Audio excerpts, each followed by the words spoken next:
How do pop-up drink stands budget for rainout days? Pop-up drink stands budget for rainout days by setting aside a percentage of every sunny day's earnings into a separate rainy day fund, so when a rained-out day happens, the stand still has cash on hand to cover rent, ice, and supplies without touching profit. Think of it like a squirrel saving nuts for winter. Every day the stand makes money, the owner pulls out a small slice of that cash, maybe around 10%, and puts it into a jar nobody touches unless it rains.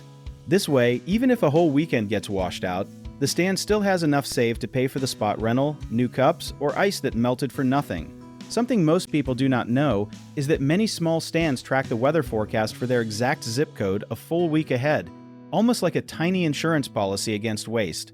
They also calculate a break-even point, which is the exact amount needed just to cover costs, so they know how many rained-out days they can survive before real trouble starts. Some owners even average how many rainy days happened last year during the same season and build that number right into their weekly savings goal.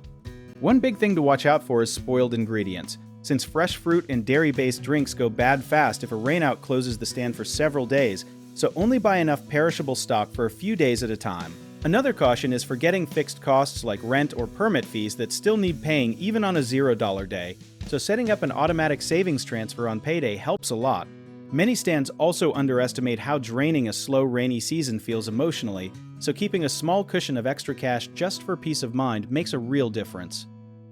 If you enjoyed this, check out our online directories in the description below.